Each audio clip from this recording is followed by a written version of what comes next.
매일 새벽 아파트 쓰레기장에 나타나는 의문의 상자. 그 안엔 누군가의 간절한 그림과 숨겨진 진실이 담겨 있었습니다. 오늘은 한 경비원이 우연히 발견한 작은 상자가 어떻게 거대한 비밀을 파헤치게 되었는지 그 놀라운 이야기를 들려드리겠습니다. 이 이야기가 감동적이셨다면 구독과 좋아요 눌러주시고, 여러분이 영상을 보고 계신 장소를 공유해 주시면 서로 쉽게 소통할 수 있어 감사할 것 같습니다. 그럼 지금부터 그 충격적인 사연 시작하겠습니다. 정만수는 새벽 4시에 눈을 떴습니다. 30년 넘게 몸에 밴 습관이었죠. 65세, 적지 않은 나이지만 그의 걸음걸이는 여전히 흐트러짐이 없었습니다. 혼자 사는 작은 원룸에서 나와 아파트 단지를 가로지르는 동안 새벽 공기가 차갑게 뺨을 스쳤습니다. 10년 전 교통사고로 딸을 잃은 후 아내와도 별거하게 된 정만수. 그에게 경비일은 단순한 생계수단이 아니었죠. 사람들을 지키고 단지를 돌보는 일. 그것이 하루하루를 버티는 이유였습니다. 첫 순찰 시간. 정만수는 늘 그렇듯 단지 구석구석을 돌기 시작했습니다. 지하 주차장, 놀이터, 그리고 쓰레기 분리수거장. 특히 분리수거장은 새벽에 가장 신경 써야 할 곳이었죠. 그런데 일주일 전부터 이상한 일이 생기기 시작했습니다. 이거 또 있네. 쓰레기장 한쪽 구석, 언제나 같은 자리에 작은 상자 하나가 놓여 있었습니다. 매일 아침 같은 시간, 같은 장소에 나타나는 이 상자는 분명 무언가 달랐죠. 정만수는 상자를 열어보았습니다. 안에는 크레파스로 그린 듯한 그림 한 장이 들어 있었습니다. 서툰 솜씨지만 정성스럽게 그려진 그림. 처음엔 나무와 집, 해와 구름이 그려져 있었죠. 애들 장난인가? 하지만 이상한 점이 하나 있었습니다. 그림 옆에는 항상 빈 종이 한 장이 같이 들어 있었습니다.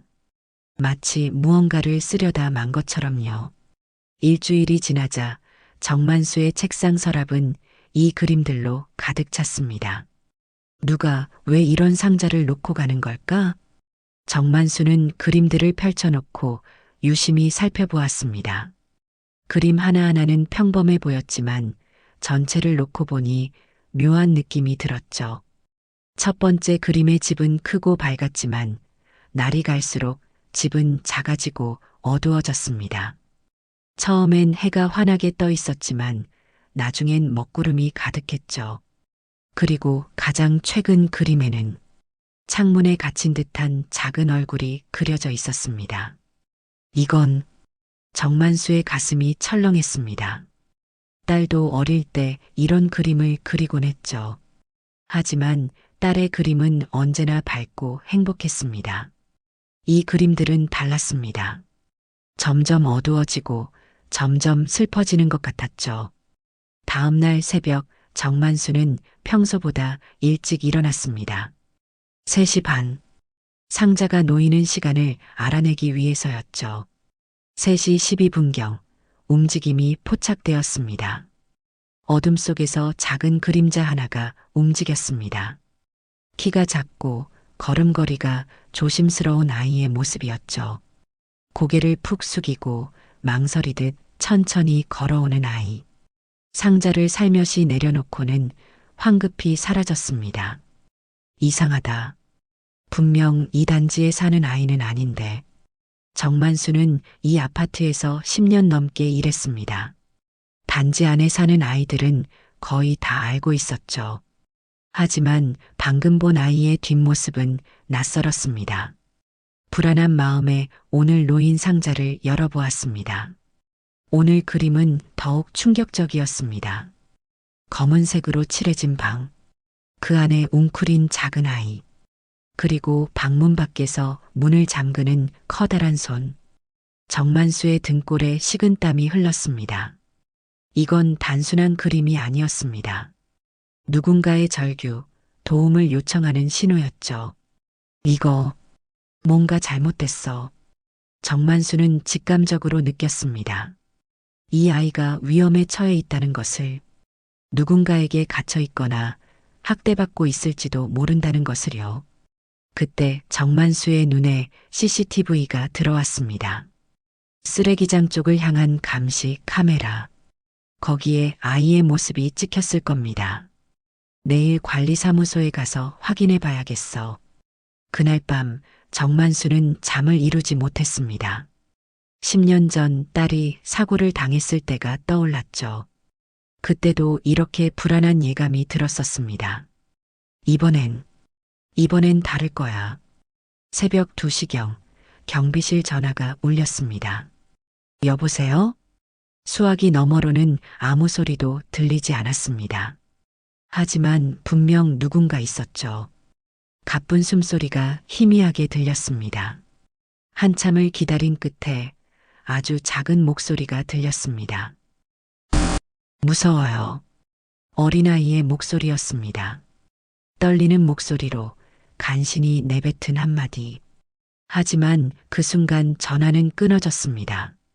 정만수는 확신했습니다. 상자를 놓고 가는 아이와 방금 전화한 아이가 같은 아이라는 것을, 그리고 그 아이가 정말로 위험에 처해 있다는 것을요. 다음 날 아침 정만수는 출근하자마자 관리사무소로 향했습니다. 어젯밤 그 전화 한 통이 머릿속에서 떠나지 않았죠. 무서워요라는 아이의 떨리는 목소리가 계속 귓가에 맴돌았습니다. 한 소장님, CCTV 좀 확인하고 싶은데요. 쓰레기장 쪽이요. 관리사무소 문을 열고 들어서자 한기범 소장이 커피를 마시며 신문을 보고 있었습니다. CCTV, 뭐 사건이라도 났어요? 한기범이 귀찮다는 표정으로 물었습니다. 그게 요즘 새벽에 이상한 일이 있어서요. 누군가 계속 상자를 놓고 가는데 좀 확인해 보고 싶습니다. 정만수는 지난 일주일간 있었던 일을 설명했습니다. 하지만 한기범은 듣는 둥 마는 둥 하다가 손을 저었죠. 에이, 애들 장난이겠죠. 요즘 애들이 얼마나 버릇없는데요. 그런 걸로 일일이 CCTV 뒤지면 일이 안 돼요. 정만수는 주머니에서 그림 몇 장을 꺼냈습니다. 특히 검은 방에 갇힌 아이가 그려진 그림을 한기범 앞에 내밀었죠. 이거 보세요. 이게 단순한 장난 같아 보입니까? 그림 좀 어둡게 그렸다고 학대받는 거예요? 요즘 애들 그림 다 이래요. 정경비님, 일이나 하세요. CCTV는 중요한 일 있을 때만 보는 거예요. 한기범은 딱 잘라 말했습니다. 더 이상 대화할 의사가 없다는 듯 다시 신문을 들어 올렸죠. 저녁 시간, 정만수는 관리사무소 직원인 박진우를 찾아갔습니다. 20대 후반의 청년으로 평소 정만수를 존중해주는 몇 안 되는 사람이었죠. 진우 씨, 부탁 좀 들어줄 수 있을까요? 사정을 들은 박진우는 한참을 망설이다가 고개를 끄덕였습니다. 알겠어요. 대신 소장님 퇴근하신 후에요. 절대 다른 사람한테는 말하지 마세요. 그날 밤 8시 관리사무소에서 CCTV 모니터 앞에 앉은 박진우가 날짜와 시간을 입력했습니다. 며칠 걸 볼까요? 일주일 전부터요. 새벽 3시에서 4시 사이. 화면에 쓰레기장 주변 영상이 나타났습니다. 그러다가 잠깐 여기요. 3시 12분. 작은 그림자 하나가 보였습니다. 박진우가 영상을 확대했죠. 키가 한 120cm쯤 될까요? 초등학교 3, 4학년 정도로 보이네요. 아이는 고개를 푹 숙이고 있었고 어두운 옷을 입어 얼굴이 잘 보이지 않았습니다.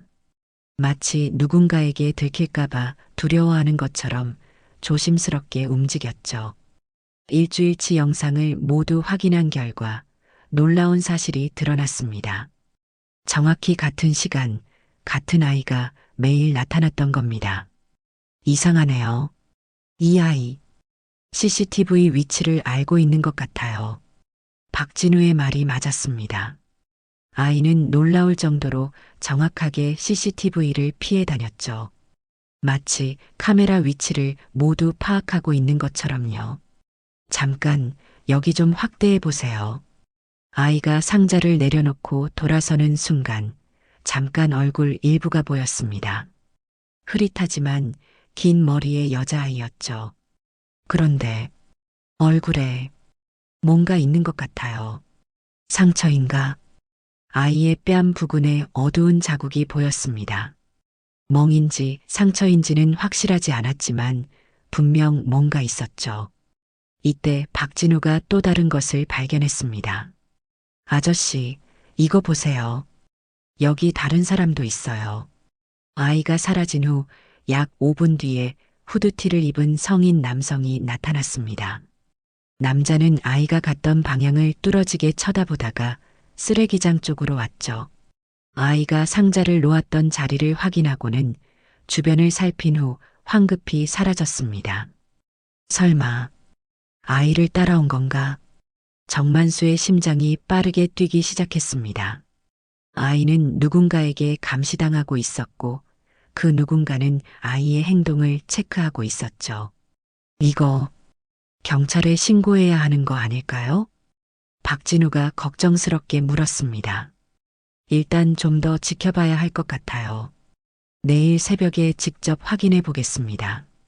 관리사무소를 나오면서 정만수는 박진우에게 신신당부했습니다. 이 일은 절대 소장님한테 말하지 마세요. 네, 저도 뭔가 이상한 것 같아요. 아저씨가 더 알아내시면 저한테도 알려주세요. 그날 밤 정만수는 또 잠을 이루지 못했습니다. CCTV에서 본 아이의 모습이 자꾸만 떠올랐죠. 특히 얼굴에 그 어두운 자국이 마음에 걸렸습니다. 정만수는 서랍에서 그림들을 다시 꺼내봤습니다. 이제 보니 그림 속 아이의 얼굴에도 비슷한 자국들이 있었죠. 처음엔 단순히 칠한 줄 알았는데 자세히 보니 의도적으로 그린 것 같았습니다. 이 아이, 정말 도움이 필요한 거야. 내일 새벽 반드시 그 아이를 만나봐야겠다고 결심했습니다. 그리고 그 수상한 남자의 정체도 밝혀내야 했죠. 새벽 3시, 정만수는 경비실에서 조용히 빠져나왔습니다. CCTV에 찍힌 그 아이를 직접 만나보기로 했죠. 쓰레기장 근처 어두운 곳에 몸을 숨기고 기다렸습니다. 3시 5분, 10분이 지나도 아무런 움직임이 없었습니다. 혹시 오늘은 안 오는 건가 싶었을 때 저 멀리서 작은 그림자가 보였죠. 아이는 평소처럼 고개를 숙이고 천천히 걸어왔습니다. 가까이 다가올수록 정만수의 가슴이 두근거렸죠. 이제 곧 그 아이의 얼굴을 볼 수 있을 거라는 생각이에요. 하지만 아이가 쓰레기장에 가까워지자 갑자기 멈춰섰습니다. 주변을 살피더니 망설이는 듯 했죠. 정만수는 숨을 죽였습니다. 그때 아이가 작은 목소리로 중얼거렸습니다. 오늘은 못 놓고 가면 어떡하지? 너무 작은 소리라 잘 들리지 않았지만 분명 두려워하는 목소리였습니다. 아이는 한참을 망설이다가 결국 상자를 내려놓고 돌아섰죠. 정만수는 지금이다 싶어 조심스럽게 걸어 나왔습니다. 얘야, 잠깐만. 아이가 깜짝 놀라 돌아봤습니다. 순간 정만수와 눈이 마주쳤죠. 10살쯤 된 여자아이였습니다. 긴 머리에 수척한 얼굴, 그리고 CCTV에서 봤던 것처럼 왼쪽 뺨에 멍 자국이 있었습니다. 아이의 눈에 공포가 스쳤습니다. 그리고는 토끼처럼 뛰어 도망치기 시작했죠. 기다려. 아저씨는 나쁜 사람이 아니야. 정만수가 외쳤지만 아이는 이미 어둠 속으로 사라져버렸습니다. 정만수는 잠시 망연자실해 있다가 아이가 놓고 간 상자를 집어들었죠. 오늘도 그림이 들어 있었습니다. 하지만 이번엔 달랐습니다. 그림 옆에 있던 빈 종이에 처음으로 글자가 적혀 있었죠. 여긴 무서워요. 도와주세요. 삐뚤빼뚤한 글씨. 겨우 쓴 것처럼 보였습니다. 정만수의 손이 떨렸죠. 이건 분명한 구조 요청이었습니다. 아침이 되자 정만수는 다시 관리사무소를 찾았습니다. 이번엔 확실한 증거가 있었죠. 소장님, 이거 보세요. 아이가 도움을 요청하고 있어요. 정만수는 그 쪽지를 한기범 앞에 내밀었습니다. 한기범은 쪽지를 대충 보더니 한숨을 쉬었죠. 또 이 얘기예요? 정경비님, 너무 오버하시는 거 아니에요? 오버라뇨? 아이가 직접 무섭다고 도와달라고 썼는데요. 애들이 그런 장난 많이 해요. 관심 받고 싶어서요. 그리고 이런 걸로 경찰에 신고하면 우리 아파트 이미지만 나빠져요. 한기범의 태도는 여전히 미온적이었습니다. 아니, 오히려 이 일을 덮으려는 것처럼 보였죠. 그럼 어떻게 하란 말입니까? 진짜 무슨 일이 있으면요? 일단 좀 더 지켜보세요. 별일 아닐 거예요. 괜히 소란 피우지 마시고. 정만수는 답답한 마음에 경비실로 돌아왔습니다. 그리고 자리에 앉자마자 눈물이 핑 돌았죠. 10년 전의 기억이 떠올랐습니다. 그때도 이랬습니다. 딸 민지가 학교에서 이상한 낌새를 보일 때 정만수는 무언가 잘못됐다고 느꼈죠. 하지만 주변에서는 다들 사춘기라 그래 별일 아니야라고 했습니다. 그리고 결국 아빠, 나 좀 도와줘요. 어느 날 밤 민지가 울먹이며 말했던 그 목소리가 아직도 생생했습니다. 하지만 정만수는 제대로 대처하지 못했죠. 괜찮을 거라고, 시간이 지나면 나아질 거라고만 생각했습니다. 그리고 일주일 뒤 민지는 교통사고로 세상을 떠났습니다. 경찰은 단순 사고라고 결론 내렸지만 정만수는 알고 있었죠. 민지가 무언가로부터 도망치려 했다는 것을. 하지만 이미 늦었습니다. 그 후로 정만수의 삶은 무너졌습니다. 아내는 그를 원망했고 결국 별거하게 됐죠. 자신을 용서할 수 없었던 정만수는 경비 일을 하며 속죄하듯 살아왔습니다. 그런데 지금 또다시 도움을 요청하는 아이가 나타난 겁니다. 이번엔 절대 놓칠 수 없었죠. 정만수는 결심했습니다. 공식적인 루트가 막혔다면 다른 방법을 찾아야 했습니다. 그는 핸드폰을 꺼내 오래된 연락처를 찾았죠. 여보세요? 김 형사님이시죠? 정만수입니다. 민지 아빠요. 김태준 형사는 10년 전 민지 사건을 담당했던 형사였습니다. 당시 정만수와 꽤 친해졌죠. 아, 정 선생님, 오랜만이네요. 무슨 일이세요? 정만수는 지금까지의 상황을 설명했습니다. 김 형사는 진지하게 들어줬죠. 확실히 이상하네요. 하지만 아직 구체적인 피해 사실이 없으면 공식 수사는 어려워요. 그럼 어떻게 해야 하죠? 그냥 기다려야 합니까? 일단 제가 비공식적으로라도 한번 살펴볼게요. 그리고 정 선생님도 계속 관찰하세요. 뭐라도 더 나오면 바로 연락 주시고요. 전화를 끊고 정만수는 다시 그림들을 꺼내봤습니다. 자세히 보니 그림마다 숨겨진 메시지가 있는 것 같았죠. 첫 번째 그림의 밝은 집은 점점 어두워졌고 창문은 점점 작아졌습니다. 마지막 그림에선 창문이 완전히 막혀 있었죠. 그리고 오늘 받은 그림에는 문 밖에 서 있는 검은 그림자, 그리고 방 안에 웅크린 작은 아이. 아이의 표정은 공포에 질려 있었습니다. 이 아이, 정말 갇혀 있는 거야. 정만수는 확신했습니다. 누군가 이 아이를 감금하고 있다고. 그리고 아이는 유일한 소통수단으로 이 상자를 이용하고 있다고요. 저녁이 되자 정만수는 아파트 단지를 돌며 주민들에게 물어봤습니다. 10살쯤 된 여자아이, 긴 머리에 수척한 외모. 하지만 아무도 그런 아이를 본 적이 없다고 했죠. 이상하네. 분명 이 단지 어딘가에 있을 텐데. 밤이 깊어지자 정만수는 다시 쓰레기장 근처에서 잠복했습니다. 오늘은 그 수상한 남자를 확인하고 싶었죠.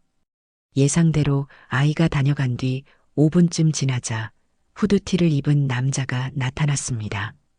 남자는 아이가 놓고 간 상자를 확인하려는 듯 다가왔죠. 정만수는 조용히 다가가 말을 걸었습니다. 잠깐만요. 남자가 깜짝 놀라 돌아봤습니다. 40대 후반으로 보이는 남자였죠. 그런데 그 순간 남자는 정만수를 보자마자 도망치기 시작했습니다. 서요. 잠깐만. 하지만 남자는 이미 어둠 속으로 사라져버렸습니다. 정만수는 그 자리에 서서 깊은 한숨을 쉬었죠. 뭔가 점점 더 깊은 수렁에 빠져드는 것 같았습니다. 다음 날 오후 정만수는 아파트 상가를 돌며 주민들에게 계속 물어봤습니다. 10살쯤 된 여자아이를 본 적 있냐고요. 하지만 여전히 아무도 모른다고 했죠. 그러다 상가 2층에 있는 미용실 앞을 지나게 됐습니다. 명자 헤어살롱이라는 간판이 붙은 작은 미용실이었죠. 문득 미용실 주인이라면 뭔가 알지도 모른다는 생각이 들었습니다. 미용실은 동네 소식이 모이는 곳이니까요. 어서 오세요. 문을 열고 들어서자 40대 후반의 여성이 반갑게 맞아줬습니다. 장명자 원장이었죠. 정만수는 그녀를 알고 있었습니다. 5년 전부터 이곳에서 미용실을 운영하고 있었으니까요. 아, 경비 아저씨시네요. 머리 자르러 오셨어요? 아니요, 그게 아니라. 혹시 이 근처에서 10살쯤 된 여자아이 본 적 있으세요? 긴 머리에 좀 수척한 아이요. 순간 장명자의 표정이 미묘하게 변했습니다. 하지만 금세 웃음을 지으며 대답했죠. 글쎄요. 워낙 아이들이 많아서. 왜요? 무슨 일 있어요? 정만수는 잠시 망설이다가 상자 이야기를 꺼냈습니다. 매일 새벽 나타나는 의문의 상자와 그림들, 그리고 도움을 요청하는 쪽지까지. 이야기를 듣는 동안 장명자의 얼굴은 점점 굳어졌습니다. 그리고는 주변을 살피며 목소리를 낮췄죠. 그의 말이에요. 정만수의 심장이 쿵 떨어졌습니다. 드디어 누군가 그 아이를 아는 사람을 만난 겁니다. 아세요? 그 아이가 누군지? 장명자는 한참을 망설이다가 입을 열었습니다. 그의 아무하고도 말하면 안 된다고 늘 혼나던 애예요. 밖에 나가면 안 된다고도 하고. 누가요? 누가 그렇게 했어요? 하지만 장명자는 더 이상 말하지 않았습니다. 마치 무언가를 두려워하는 것처럼요. 저도 잘 몰라요. 그냥 가끔 봤을 뿐이에요. 이만 가보세요. 손님 오셨네요. 장명자는 황급히 정만수를 내보냈습니다. 하지만 밖에는 아무도 없었죠. 그녀가 일부러 대화를 끝내려 한 거였습니다. 정만수는 의구심을 품고 미용실을 나왔습니다. 장명자는 분명 뭔가 더 알고 있었죠. 하지만 왜 말하지 않는 걸까? 그날 밤 정만수는 미용실이 보이는 곳에서 몰래 지켜봤습니다. 혹시 장명자가 누군가와 접촉하지 않을까 해서요. 밤 9시쯤 미용실 불이 꺼졌습니다. 장명자가 문을 잠그고 나왔죠. 그런데 이상한 행동을 했습니다. 주변을 살피더니 급히 핸드폰을 꺼내 전화를 걸었죠. 정만수는 조심스럽게 다가가 귀를 기울였습니다. 바람 소리 때문에 잘 들리지 않았지만 몇 마디는 들을 수 있었죠. 그 영감이 이상한 눈치를 챘어. 상자 얘기를 하더라고. 조심해야 할 것 같아. 정만수의 등골이 서늘해졌습니다. 그 영감이라는 건 분명 자신을 가리키는 말이었죠. 장명자는 누군가와 이 일에 대해 공모하고 있었던 겁니다. 전화를 끄는 장명자가 급히 발걸음을 옮겼습니다. 정만수는 멀찍이 떨어져 그녀를 미행했죠. 장명자는 아파트 단지를 벗어나 근처 공원으로 향했습니다. 공원 벤치에 누군가 앉아 있었습니다. 어둠 때문에 얼굴은 잘 보이지 않았지만 체격으로 봐서 남자인 것 같았죠. 장명자가 그 사람 옆에 앉았습니다. 정만수는 나무 뒤에 숨어 그들의 대화를 엿들으려 했습니다. 하지만 거리가 멀어 정확히 들리지 않았죠. 다만 두 사람이 심각한 얼굴로 이야기를 나누는 게 보였습니다. 약 10분 후 두 사람은 헤어졌습니다. 남자는 공원을 빠져나갔고 장명자는 다시 아파트로 돌아왔죠. 정만수는 고민했습니다. 누구를 따라가야 할까? 결국 남자를 따라가기로 했습니다. 그 정체를 확인하고 싶었죠. 남자는 빠른 걸음으로 걸었습니다. 후드티를 입고 있어 여전히 얼굴은 보이지 않았지만 체격과 걸음걸이로 봐서 어제 쓰레기장에서 본 그 남자 같았습니다. 남자는 아파트 단지로 다시 들어왔습니다. 그리고는 놀랍게도 정만수가 전혀 예상하지 못한 곳으로 향했죠. 바로 아파트 3동이었습니다. 그것도 저층이 아닌 고층으로 올라갔죠. 정만수는 당황했습니다. 그 아이가 고층에 살고 있다는 건가? 남자가 엘리베이터를 탔습니다. 정만수는 계단으로 뛰어 올라갔죠. 숨이 턱까지 차올랐지만 멈출 수 없었습니다. 12층. 엘리베이터가 멈춘 층수를 확인한 정만수는 조심스럽게 복도로 나왔습니다. 남자가 한 집 앞에서 열쇠를 꺼내는 게 보였죠. 1203호. 정만수는 호수를 기억했습니다. 그리고 재빨리 비상계단으로 내려왔죠. 이제 그 수상한 남자가 사는 곳을 알았습니다. 하지만 여전히 의문은 남았죠.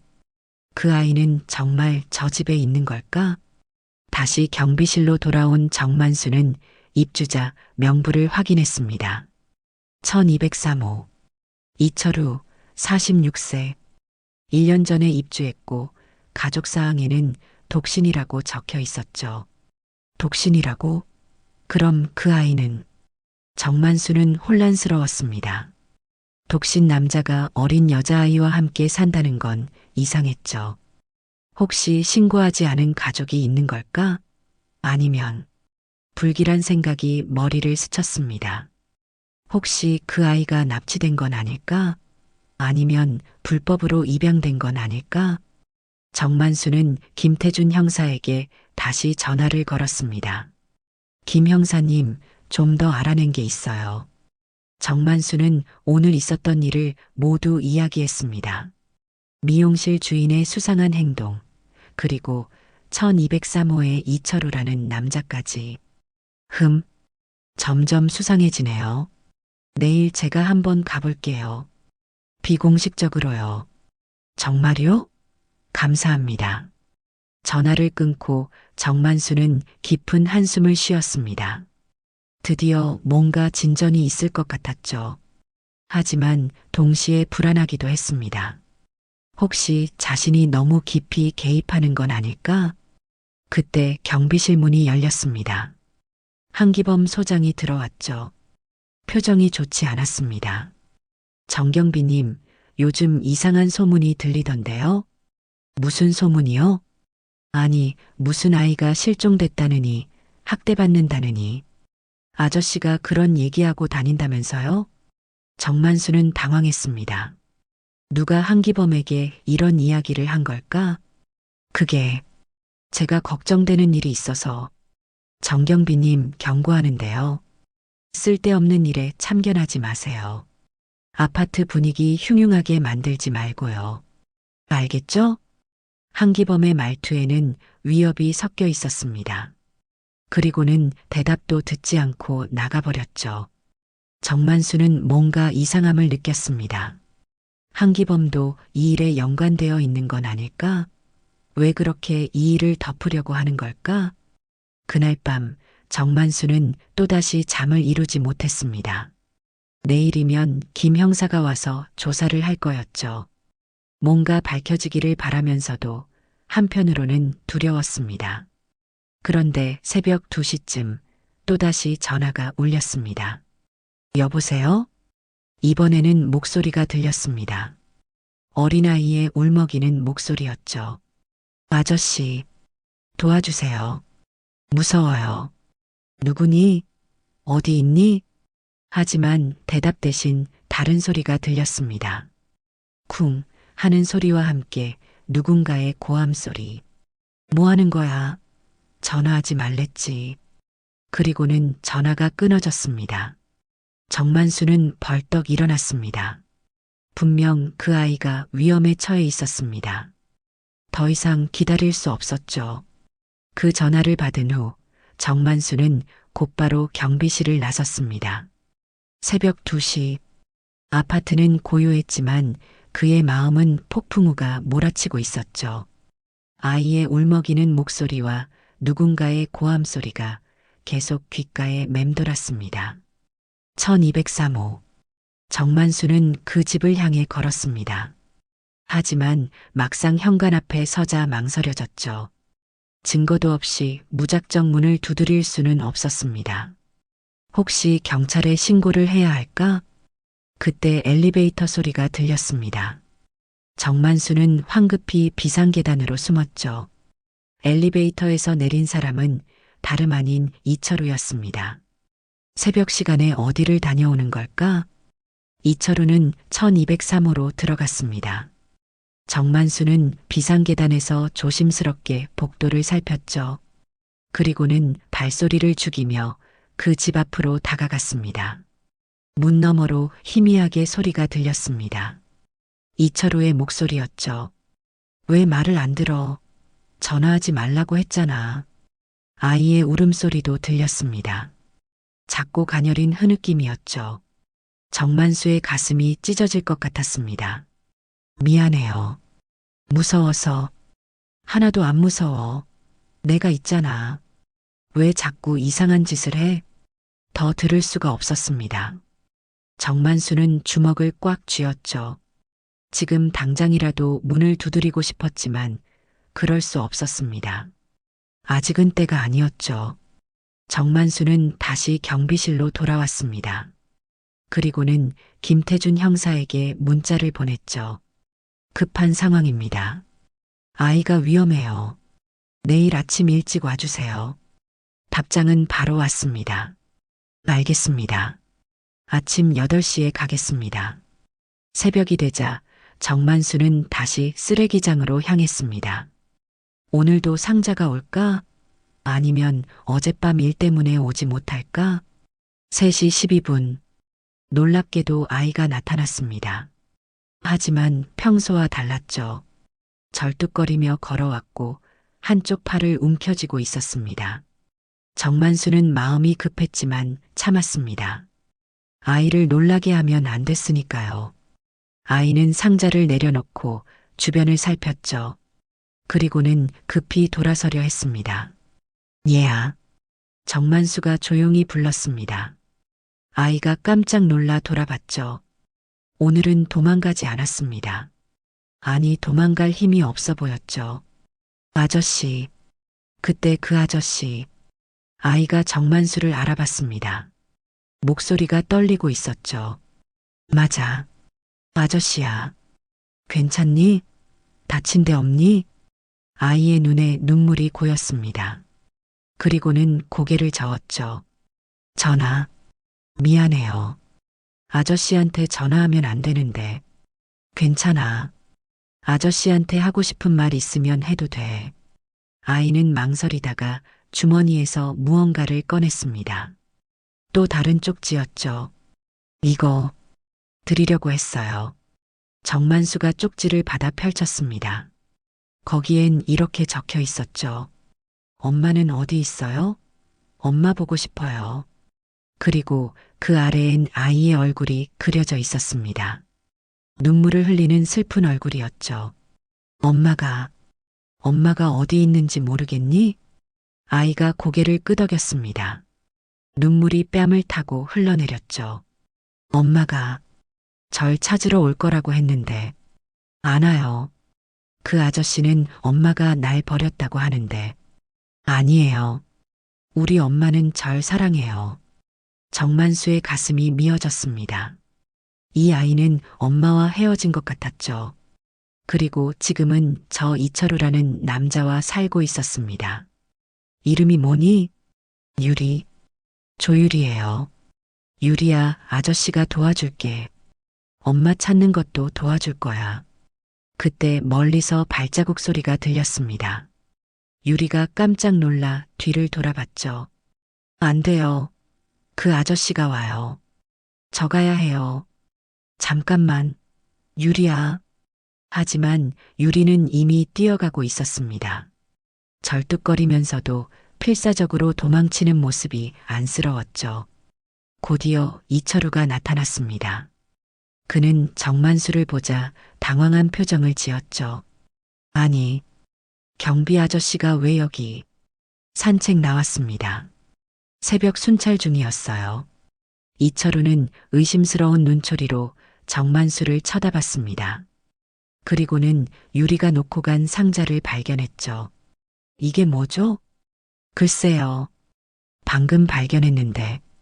이철우가 상자를 집어들었습니다. 그리고는 안을 확인하더니 표정이 굳어졌죠. 쓰레기네요. 제가 치우겠습니다.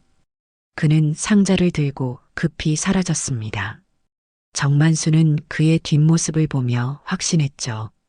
이철우는 유리가 상자를 놓고 다니는 걸 알고 있었던 겁니다.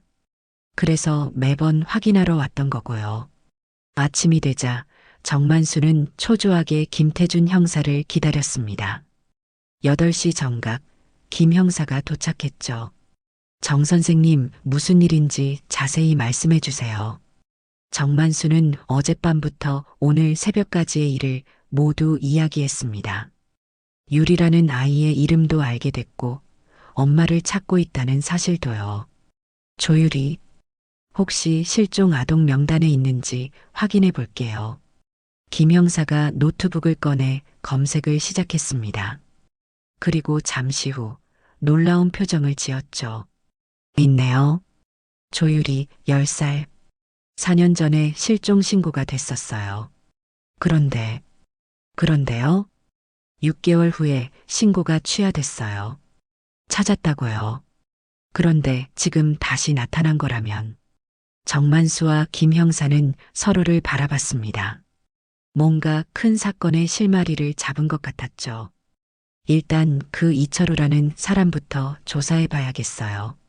그리고 미용실 주인도요. 김 형사가 팔을 걷어붙였습니다. 이제 본격적인 수사가 시작될 참이었죠. 그때 정만수의 핸드폰이 울렸습니다. 모르는 번호였죠. 정만수가 전화를 받자 낯선 여자의 목소리가 들렸습니다. 정만수 씨죠? 경비원이신. 네, 맞습니다. 누구시죠? 제 딸을 찾고 계신다고 들었어요. 유리, 제 딸 유리요. 정만수의 심장이 멎는 것 같았습니다. 전화기 너머의 여자가 말을 이었죠. 저는 오미정이라고 해요. 유리 엄마예요. 제 딸이 살아있다는 거죠? 유리 엄마라고요? 정만수는 전화기를 꽉 쥐었습니다. 믿기지 않는 순간이었죠. 옆에 있던 김태준 형사도 놀란 표정으로 정만수를 바라봤습니다. 네. 4년 전에 헤어졌어요. 제발, 제 딸이 어디 있는지 알려주세요. 살아만 있다면. 여자의 목소리는 떨리고 있었습니다. 정만수는 김 형사와 눈짓을 주고받았죠. 지금 어디 계십니까? 만나서 이야기해야 할 것 같습니다. 종합병원 근처에요. 여기서 청소부로 일하고 있어요. 1시간 후 정만수와 김 형사는 종합병원 지하 휴게실에 있었습니다. 40대 초반으로 보이는 오미정은 수척한 얼굴과 지친 표정이 역력한 인상이었죠. 유리 사진이라며 핸드폰을 꺼냈습니다. 화면 속 아이는 밝은 미소를 짓고 있었습니다. 이 아이가 유리예요. 제가 잃어버린 제 딸이요. 정만수가 고개를 끄덕였습니다. 오미정의 눈에서 눈물이 흘러내렸죠. 4년이라는 세월의 무게가 느껴졌습니다. 어떻게 헤어지게 된 건지 설명해 주세요. 김 형사가 조심스럽게 물었습니다. 오미정의 표정이 어두워졌죠. 그녀는 긴 침묵 후 입을 열었습니다. 4년 전 저에게 스토커가 있었어요.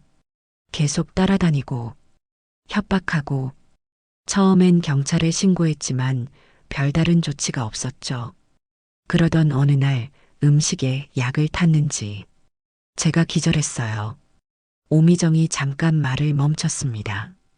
과거를 떠올리는 게 고통스러워 보였죠. 이어서 입을 열었습니다. 깨어나 보니 병원이었어요. 그런데 유리가 없었어요. 신고하지 않으셨어요? 했죠. 하지만 경찰에서는 제가 약물 중독자라고, 증거도 부족하다고 김 형사가 고개를 갸웃했습니다. 그럼 실종 신고는 어떻게 취하하신 거예요? 6개월 후에 오미정의 얼굴이 창백해졌습니다. 그녀는 한숨을 쉬었죠. 한 경찰관이 전화해서 유리를 찾았다고, 친척 집에 있었다고, 안전하니까 걱정하지 말라고. 그 경찰관이 누군지 기억하세요? 아니요. 그날 이후로 연락이 끊겼어요. 저도 찾아보려 했지만 사람들이 절 미친 사람 취급하더라고요. 정만수와 김 형사는 서로를 바라봤습니다. 말도 안 되는 일이었죠. 오미정이 말을 이었습니다. 그런데 어떻게 이 전화를 받으신 건가요? 김 형사가 대답했습니다. 병원에서 일하는 사람이 듣고 알려줬대요. 단지 경비원이 수상한 아이를 찾고 있다고, 유리 같다고.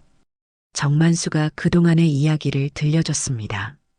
매일 새벽 놓고 가는 상자와 그림들, 그리고 쪽지. 오미정은 온몸을 떨며 그림들을 바라봤죠. 이건 정말 우리 유리가. 그녀는 손으로 입을 가렸습니다. 그리고 마지막 쪽지를 보더니 참았던 눈물을 쏟아냈습니다. 엄마는 어디 있어요? 정만수도 그 부분에서 목이 맸습니다. 아이가 얼마나 절실히 엄마를 찾고 있는지 오미정이 울먹이며 말했습니다. 네, 저도 모르죠. 어떻게 유리를 데려갔는지. 저는 그저 잃어버렸다는 생각뿐이었어요. 김 형사가 노트북을 두드렸습니다. 그 남자의 신원을 확인했어요. 이철우, 1203호에 사는데 이 사람 전과가 있네요. 무슨 전과요? 아동 관련 불법 입양 브로커였습니다. 정만수가 주먹을 쥐었습니다. 오미정도 놀란 표정이었죠. 명자 헤어살롱이라고 아세요? 오미정은 고개를 저었습니다. 모르는 사람인데. 왜요? 그 미용실 주인 장명자도 이 일에 연루된 것 같아요. 과거에 보육원에서 근무했던 기록이 있고 김 형사가 더 깊이 조사하자 놀라운 사실이 밝혀졌습니다. 이철우와 장명자는 오래전부터 불법 입양 일을 해왔던 것이었죠. 그리고 관리사무소장 한기범도 그들과 연결되어 있었습니다. 이거 조직적인 범죄네요. 김 형사가 중얼거렸습니다. 자료를 확인하며 말을 이었죠.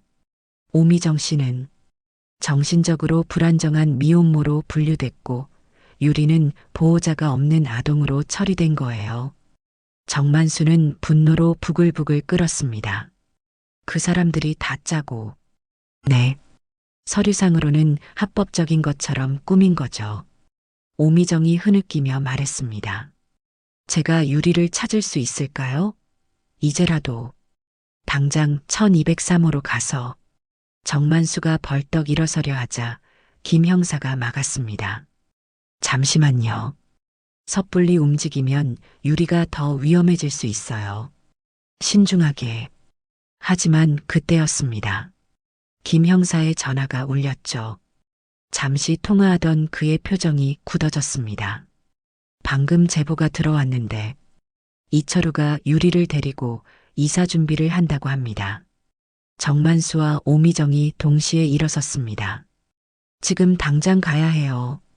제가 경찰 지원을 요청하겠습니다. 지금 출발하죠. 세 사람은 급히 병원을 나섰습니다. 4년 만에 드디어 유리를 찾을 수 있을지도 모른다는 희망과 또다시 놓칠지 모른다는 두려움이 교차했죠. 정만수의 마음속에서는 딸 민지의 얼굴이 떠올랐습니다. 그때는 지키지 못했지만 이번에는 반드시 유리를 구해내겠다고 다짐했죠. 정만수와 오미정, 김태준 형사는 아파트에 도착했습니다. 급한 마음에 엘리베이터도 기다리지 않고 계단으로 뛰어 올라갔죠. 12층까지 오르는 동안 정만수의 다리는 떨렸지만 멈출 수 없었습니다. 1203호 앞에 도착하자 김 형사가 손을 들어 제지했습니다. 잠깐. 지원 요청한 경찰이 곧 도착합니다. 무작정 들어가면 위험해요. 하지만 그때 문 안에서 소란스러운 소리가 들렸습니다. 유리의 울음소리도 섞여 있었죠. 싫어요. 가기 싫어요. 엄마. 엄마 보고 싶어요. 오미정이 견딜 수 없다는 듯 문을 두드렸습니다. 유리야. 엄마야. 엄마 왔어. 문 안이 갑자기 조용해졌습니다. 그리고 잠시 후 문이 열렸죠. 이철우가 당황한 표정으로 서 있었습니다. 누구세요? 김 형사가 경찰 신분증을 보여줬습니다. 경찰입니다. 이철우 씨죠? 조사할 게 있어서 왔습니다. 이철우의 얼굴이 하얗게 질렸습니다. 그는 문을 닫으려 했지만 김 형사가 재빨리 막았죠. 유리야. 오미정이 집 안으로 뛰어들었습니다. 거실 구석에 여행 가방 옆에 쪼그리고 앉은 유리가 보였죠. 4년 만에 마주한 모녀였습니다. 엄마. 유리가 믿기지 않는다는 표정으로 오미정을 바라봤습니다. 오미정은 유리를 꼭 안아주었죠. 그래, 엄마야. 우리 유리. 미안해. 엄마가 너무 늦었지? 이철우가 발뺌하려 했지만 이미 늦었습니다. 지원 나온 경찰들이 도착했고 곧이어 장명자와 한기범도 연행되었죠. 경찰서에서 이철우는 모든 것을 실토했습니다. 그의 증언으로 숨겨진 진실이 하나둘 드러나기 시작했죠. 4년 전 장명자가 소개해줬어요. 보호자 없는 아이라고. 합법적으로 입양할 수 없으니까 우리가 키워주면 어떻겠냐고. 김 형사가 날카롭게 물었습니다. 오미정 씨는 멀쩡히 살아있는데 어떻게 보호자가 없다고 했죠? 이철우가 머뭇거리다 입을 열었습니다. 한기범이. 그 사람이 서류를 조작했어요. 오미정 씨를 정신병자로 만들고 양육 능력이 없다고. 충격적인 사실이 밝혀졌습니다. 한기범은 과거 보육원에서 행정직으로 일하며 불법 입양의 통로 역할을 했던 인물이었죠. 장명자와 함께 취약한 미혼모들의 아이를 빼앗아 돈을 받고 넘기는 일을 해왔던 겁니다. 그럼 유리는 왜 데려갔어요? 돈 때문이었나요? 이철우가 고개를 저었습니다. 저는 진짜 아이를 키우고 싶었어요. 결혼도 못하고 혼자 살다가 장명자가 아이를 소개해 준다고 해서. 하지만 유리를 키우는 건 쉽지 않았습니다. 아이는 계속 엄마를 찾았고 밖에 나가려고 했죠. 이철우는 점점 유리를 감금하게 되었습니다. 상자는 어떻게 된 거죠? 정만수가 물었습니다. 이철우가 한숨을 쉬며 대답했죠. 제가 새벽에 일하러 나갈 때 유리가 몰래 따라 나온 거예요. 처음엔 몰랐는데 CCTV 확인하다가 알게 됐죠. 그림을 그려서 상자에 넣고 유리는 엄마에게 보내는 편지처럼 그림을 그렸던 겁니다. 누군가 발견해서 자신을 찾아주기를 바라면서요. 왜 막지 않았어요? 처음엔 그냥 불쌍해서요. 그런데 나중에는 겁이 났어요. 혹시 들킬까봐. 그래서 계속 확인하러 갔던 거고. 장명자의 증언도 충격적이었습니다. 그녀는 10년 넘게 이런 일을 해왔다고 했죠. 돈이 필요했어요. 미혼모들은 대부분 아이를 키울 형편이 안 됐고, 우리가 좋은 집에 보내준다고 생각했어요. 하지만 그건 변명에 불과했습니다. 그들은 아이들을 상품처럼 취급했고, 엄마들의 절망을 이용했던 거였죠. 한기범은 끝까지 부인했지만 증거는 명백했습니다.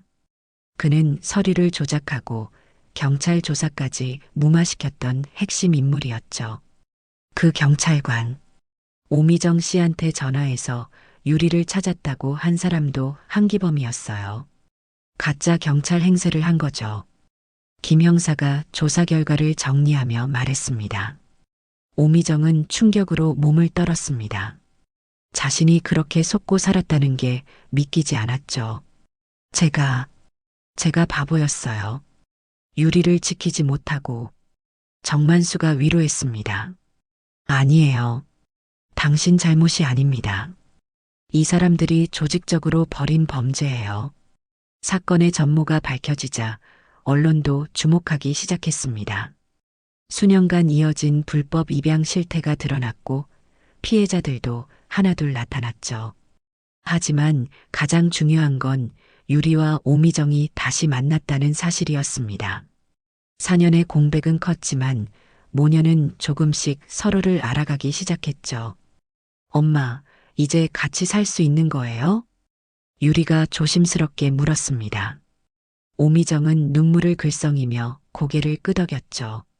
그럼, 이제 절대 헤어지지 않을 거야.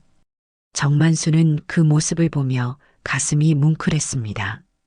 비록 자신의 딸은 돌아올 수 없지만 적어도 유리는 엄마 품으로 돌아갔으니까요. 법정에서 이철우는 징역 5년, 장명자는 7년, 한기범은 10년을 선고받았습니다. 하지만 그들이 저지른 죄의 무게에 비하면 가벼운 처벌이었죠. 재판이 끝난 후 오미정이 정만수를 찾아왔습니다. 정말 감사합니다. 아저씨가 아니었다면 유리를 영영 못 찾았을 거예요. 정만수는 고개를 저었습니다. 저도 감사합니다. 덕분에 제 마음의 빚도 조금은 덜었어요. 10년 전 딸을 지키지 못한 아버지의 마음. 그 무거운 짐을 조금이나마 내려놓을 수 있었던 거였죠. 재판이 끝나고 일주일이 지났습니다. 아파트는 다시 평온을 되찾은 것처럼 보였죠. 하지만 정만수의 마음속에는 여전히 잔상이 남아 있었습니다. 새벽마다 쓰레기장을 확인하는 습관도 쉽게 고쳐지지 않았죠. 그날도 여느 때처럼 새벽 순찰을 하던 정만수는 경비실로 돌아왔습니다. 그런데 문 앞에 낯익은 상자 하나가 놓여 있었죠. 정만수의 가슴이 쿵 내려앉았습니다. 이게 무슨 일이지? 떨리는 손으로 상자를 들어 올렸습니다. 분명 유리가 쓰던 그 상자였죠. 하지만 유리는 이미 엄마와 함께 떠났을 텐데. 조심스럽게 상자를 열었습니다. 안에는 여전히 그림이 들어 있었죠. 하지만 이번 그림은 이전과는 완전히 달랐습니다. 밝은 하늘, 화사한 꽃들, 그리고 활짝 웃는 세 사람의 모습. 가운데는 유리, 양옆에는 오미정과 정만수였습니다. 아이의 솜씨로 그린 것이 분명했지만 누가 누군지 알아볼 수 있을 만큼 정성스럽게 그려져 있었죠. 그림 옆에는 쪽지가 있었습니다. 이번엔 삐뚤빼뚤한 글씨가 아닌 어른의 글씨였죠. 오미정이 쓴 것 같았습니다. 정만수님께 유리가 꼭 이 그림을 드리고 싶다고 했어요. 아저씨 얼굴을 그리는데 하루 종일 걸렸답니다. 우리를 구해준 천사 아저씨라면서요. 저희는 이제 새로운 곳에서 새로운 삶을 시작하려고 합니다. 유리도 이제 학교에 갈 수 있게 됐어요. 처음엔 무서워했지만 이제는 기대하고 있답니다. 모든 게 아저씨 덕분이에요. 평생 잊지 않겠습니다. 마지막 줄에는 유리가 직접 쓴 글씨가 있었습니다. 고마워요. 엄마를 찾아서 너무 행복해요. 아저씨도 행복하세요. 정만수는 그 쪽지를 읽고 또 읽었습니다. 눈가가 뜨거워졌죠. 10년 만에 처음으로 가슴 깊은 곳에서 따뜻한 무언가가 올라왔습니다. 그는 조심스럽게 그림과 쪽지를 경비실 벽에 붙였습니다. 그리고 중얼거렸죠. 괜찮다. 이번엔 제대로 지켜줬다. 그날 오후 김태준 형사가 경비실을 찾아왔습니다. 정 선생님 어떠세요? 사건 끝나고 처음 뵙네요. 괜찮습니다. 형사님 덕분에 잘 해결됐죠. 김 형사는 벽에 붙은 그림을 보고 미소 지었습니다. 유리가 그린 거군요. 잘 지내나 봅니다. 네, 다행히도요. 두 사람은 한참 동안 이야기를 나눴습니다. 사건 이후의 일들, 그리고 앞으로의 계획들에 대해서요. 한 가지 제안이 있는데요. 김 형사가 말했습니다. 이번 사건을 계기로 실종 아동 찾기 캠페인을 시작하려고 합니다. 정 선생님이 자문위원으로 참여해 주시면 어떨까요? 정만수는 놀란 표정을 지었습니다. 저는 그냥 경비원인데 무슨 자문을. 이번에 보여주신 관찰력과 끈기, 그리고 아이들을 대하는 따뜻한 마음이 필요합니다. 작은 신호도 놓치지 않으셨잖아요. 정만수는 잠시 고민하다가 고개를 끄덕였습니다. 제가 도움이 된다면 해보겠습니다. 몇 달 후, 정만수는 여전히 아파트 경비원으로 일하고 있었습니다. 하지만 이제는 단순한 경비원이 아니었죠. 실종 아동 찾기 캠페인의 자문위원으로, 그리고 아이들의 작은 신호도 놓치지 않는 수호천사로 불리고 있었습니다. 어느 날 우편함에 편지 한 통이 도착했습니다. 발신인은 조율이었죠. 정만수 아저씨께 안녕하세요. 유리예요. 이제 학교에도 잘 다니고 있어요. 친구들도 많이 생겼고요. 엄마는 병원에서 열심히 일하시고 저는 그림 그리는 걸 배우고 있어요. 나중에 화가가 되고 싶어요. 그래서 아저씨처럼 좋은 사람들을 도와주는 그림을 그리고 싶어요. 엄마가 가끔 아저씨 이야기를 해요. 우리를 도와준 천사 같은 분이라고요. 저도 그렇게 생각해요. 아저씨, 건강하세요. 언젠가 꼭 찾아뵐게요.